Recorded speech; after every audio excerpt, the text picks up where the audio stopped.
Le premier tronçon de la mission conjointe gouvernement-Nations Unies d'évaluation rapide des dégâts causés par les inondations sur l'axe fluvial allant du district de Ngabé dans le Pôle jusqu'à celui de Makoti-Poko dans les plateaux a révélé certaines disparités quant aux effets de ces inondations d'une localité à une autre. Loin d'avoir des chiffres précis, nous pouvons dire que de là où nous sommes partis, de Ngabé jusqu'à Makoti-Poko, nous avons constaté réellement qu'il y a des villages inondés. Il y a certaines structures qui sont devenues irréférences. Il y a des déplacés aussi. Et les écoles sont fermées. Le cas de Makoti-Poko aussi, totalement dans l'eau. Donc, il n'y a même plus d'écoles.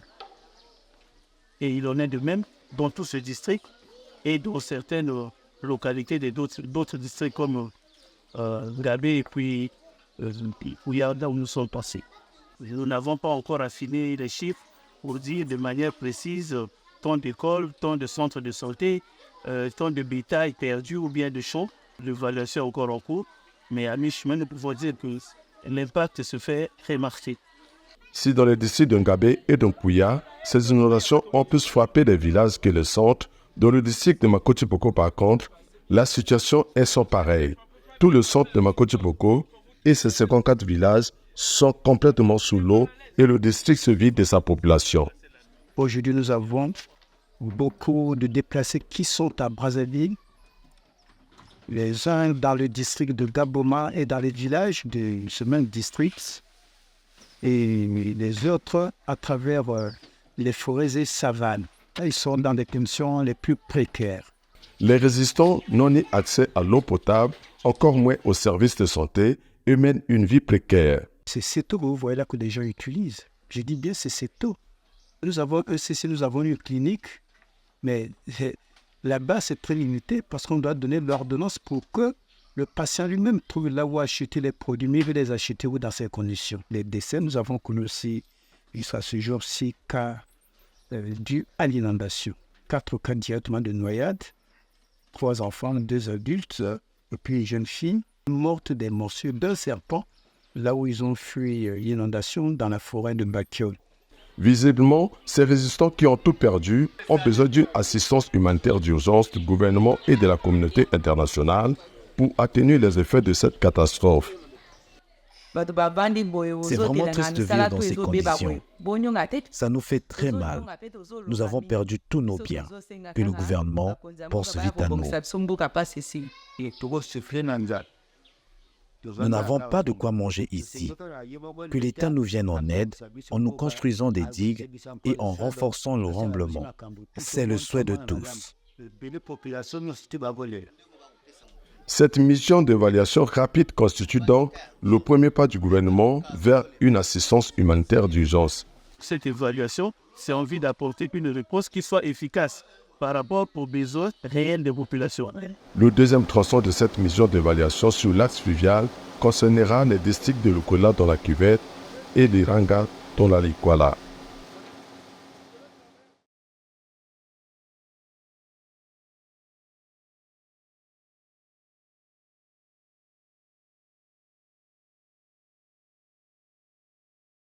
Fermée par anticipation depuis le premier trimestre à cause de la montée des eaux, l'école dans les zones inondées tarde encore à s'ouvrir, toujours à cause de la présence des eaux dans les salles de classe. La mission conjointe gouvernement-Nations Unies, chargée d'évaluer les dégâts causés par les inondations, qui a parcouru les districts de Mosaka et de Lukola dans la Cuvette et l'Iranga dans la Likwala, est inquiète quant à l'impact des inondations sur l'école dans ces districts. Bien que les eaux commencent à se retirer, les cours dans les zones inondées sont encore loin de reprendre. Nous avons vu la localité de Osaka, qui est toujours sous l'eau.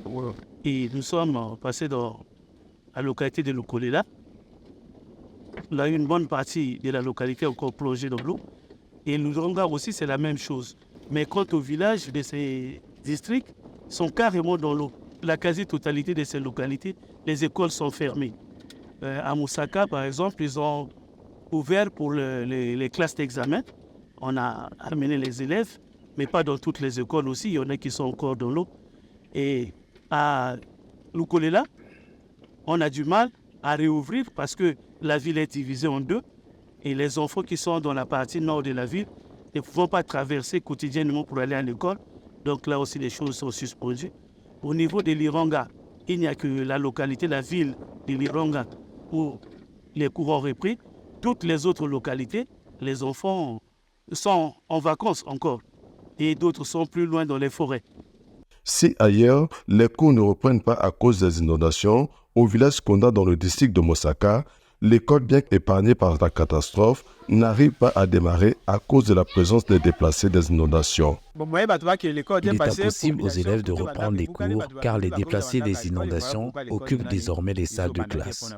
En vue d'éviter les risques d'un trimestre blanc dans l'école dans les zones inondées, les autorités publiques et les gestionnaires des écoles ne cessent d'inventer des initiatives en faveur des élèves sinistrés en classe d'examen.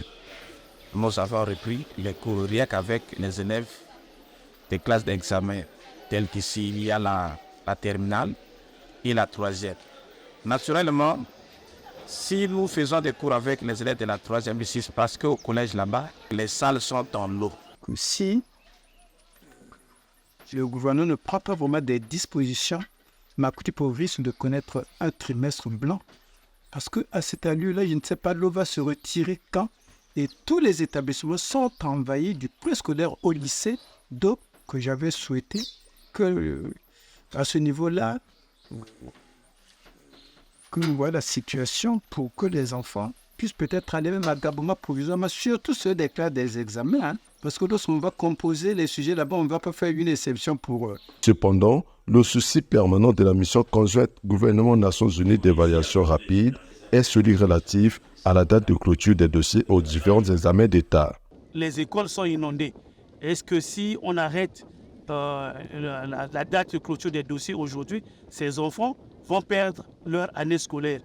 Et nous souhaitons simplement qu'il y ait des arrangements pour permettre à ces enfants d'avoir la possibilité, eux aussi, de compétir, donc de participer aux examens. La situation des écoles inondées a soulevé un débat autour de l'élaboration d'un programme scolaire adapté au vécu quotidien des élèves des écoles situées dans les zones inondables.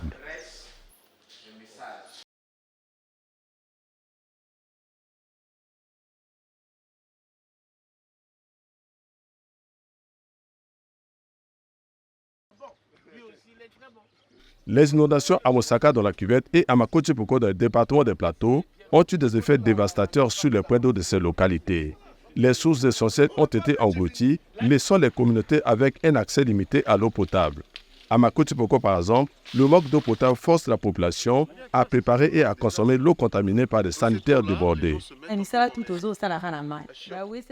Nous faisons tout avec cette eau souillée, y compris les toilettes et le nettoyage.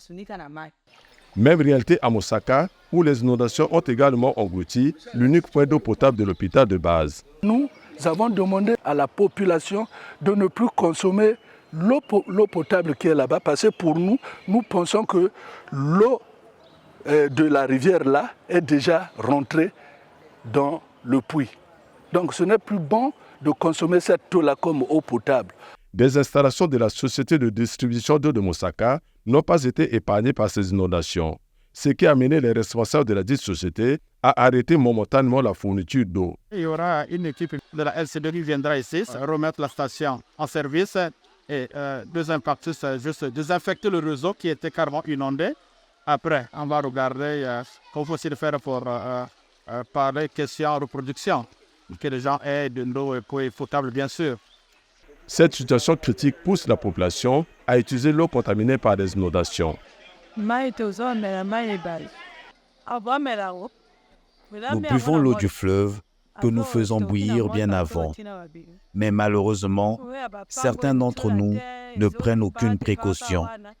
La difficulté d'accès à l'eau potable à Mosaka et à Makoti-Poko expose les populations à des risques sanitaires majeurs tels que les maladies hydriques pendant la décrue.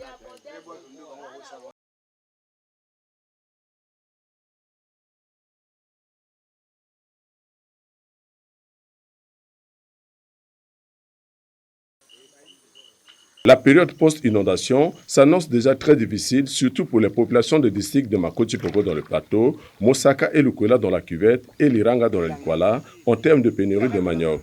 car les inondations dans ces districts ont non seulement englouti les terres, mais elles ont également emporté avec elles les moyens de subsistance vitaux des communautés agricoles, voire de pêche et d'élevage.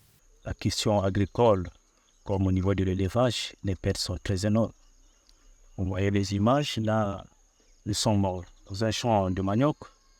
La population telle que nous sommes en train de vivre actuellement, c'est la crise totale. Parce que dans peu de temps, il n'y aura pas de manioc sur le marché. Les agriculteurs dans ces localités sont confrontés à un défi majeur, celui de la relance de leurs activités. La relance des activités agricoles, c'est après le retrait des eaux. C'est un problème qu'il faut se préparer en termes de bouture. Mais les boutures, où est-ce qu'on va en avoir? C'est la question que nous on se pose en tant que secteur agricole. Ces inondations ont également eu un impact dévastateur sur l'industrie de la pêche artisanale.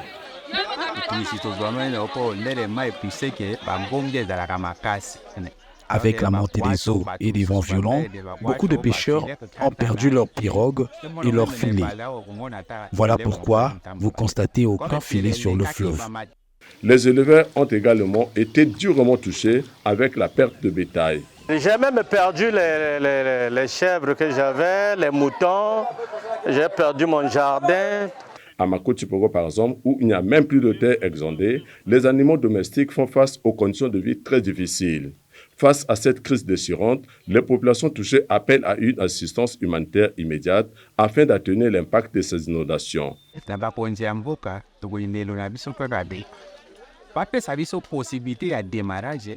Nous demandons au gouvernement de nous donner des intrants de pêche, ce qui va nous permettre de reprendre nos activités.